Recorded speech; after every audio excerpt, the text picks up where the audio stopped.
আর্জেন্টিনার পক্ষ হয়ে মেসি হ্যাটট্রিক করার পরেই নতুন করে বিতর্ক শুরু হলো, ফাউল বিতর্ক। মেসির যে ফাউলটা ছিল সেটা নাকি হচ্ছে রেড কার্ড দেখানোর মতো একটা ফাউল ছিল, সেটা নিয়ে খুব বিতর্ক শুরু হয়েছে।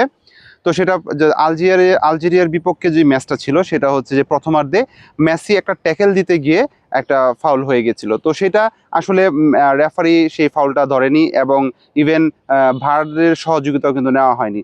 যারা বাইরে ম্যাচ রেফারি ছিল তারাও কিন্তু এটা সহযোগিতা নেয়নি। এর অন্যতম কয়েকটা কারণ আছে। অনেকেই বলবেন যে সেটা হয়তো বা পক্ষপাতিত্ব, যে না, আসলে পক্ষপাতিত্ব না। ফাউলের সিস্টেমটা হচ্ছে যে ফিফার যে নিয়ম আছে সেই নিয়ম অনুযায়ী, আমি নিয়মটা কিছুক্ষণ আগে পড়েছি, নিয়ম অনুযায়ী হচ্ছে যদি সিরিয়াসলি কেউ ফাউল করে বা ইচ্ছাকৃতভাবে যদি করে তাহলে হচ্ছে সেই ফাউলটাকে ধরা হয়। অনিচ্ছাকৃত অনেক ফাউল কিন্তু, ইভেন অনেক হ্যান্ডবলও কিন্তু অনিচ্ছাকৃত হলে কিন্তু সেটা আসলে ফ্রি কিকের আওতায় আসলে আসে না বা ফাউলের আওতায় আসে না।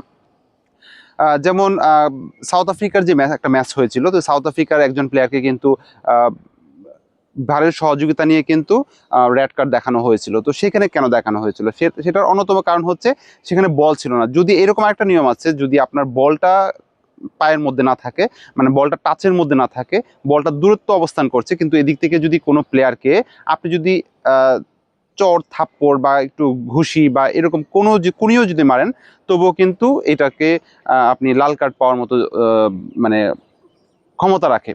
এবং আরেকটা জিনিস হচ্ছে, আমরা জিনোদিন জিদানকে চিনি, যেটা হচ্ছে আমরা এক বিশ্বকাপে দেখেছিলাম যে সে মাথায় হ্যাট দিয়েছিল এক প্লেয়ারকে, মাথা দিয়ে বাড়ি দিয়েছিল এবং সাথে সাথে কিন্তু রেফারি লাল কার্ড দেখেছিল। এর অন্যতম কারণ যে বল কিন্তু আশেপাশে ছিল না, কিন্তু সে কিন্তু সিরিয়াস ফাউল করেছে। তো সেগুলো লাল কার্ড পাওয়ার যোগ্য। কিন্তু মেসি যেটা করেছে, আপনার প্রাথমিক দৃষ্টিতে মনে হবে যে পিছন থেকে পায়ে উনি পা লাগিয়েছে, বাট হচ্ছে এটা হচ্ছে সিরিয়াস কোনো ফাউল ছিল না। সে যেটা মানে ইন্টেনশনালি করেনি, সেটা ভিডিওটা যারা দেখেছেন তারা হয়তো সেটা বুঝবেন।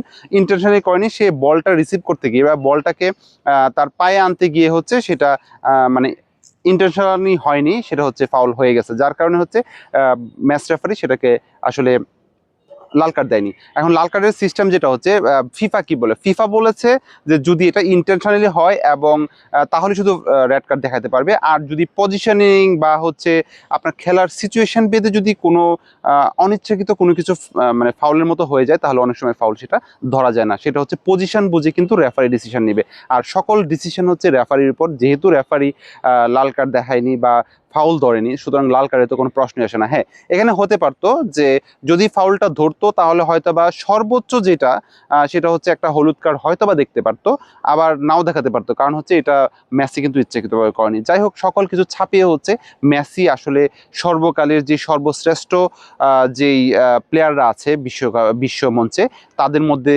মেসি হচ্ছে একজন। সেটা কিন্তু আবার প্রমাণ করে 38 বছর বয়সে এসে সে কিন্তু তিনটা গোল করে হ্যাটট্রিক করে দিয়েছে, এবং 2026 বিশ্বকাপের প্রথম হ্যাটট্রিক কিন্তু সেই বুড়ো লোকটা, যে 38 বছর বয়সী, সেই মেসির মাধ্যমে কিন্তু এসেছে।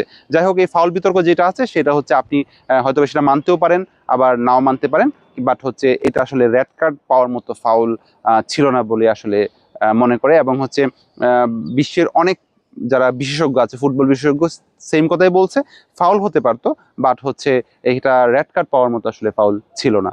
তো যাই হোক, যারা এটা নিয়ে খুব আলোচনা করছেন, হয়তোবা এই ফাউলটা হওয়ার কারণে আসলে আপনারা আপনাদের পোস্টগুলো বা কথাগুলো বলতে পারছেন। কারণ কি নিয়ে বলবেন, আর্জেন্টিনা তো হারেনি, মেসি ভালো খেলেছে, তার মানে হচ্ছে আপনি কি নিয়ে বলবেন, কথা বলার কোনো সুযোগ ছিল না। বাট এই ফাউলটা হওয়াতে অনেকের সুযোগ তৈরি হয়েছে, আপনারা লেখেন, বাট হচ্ছে আসলে এটা রেড কার্ড পাওয়ার মতো ফাউল ছিল না। Thank you so much.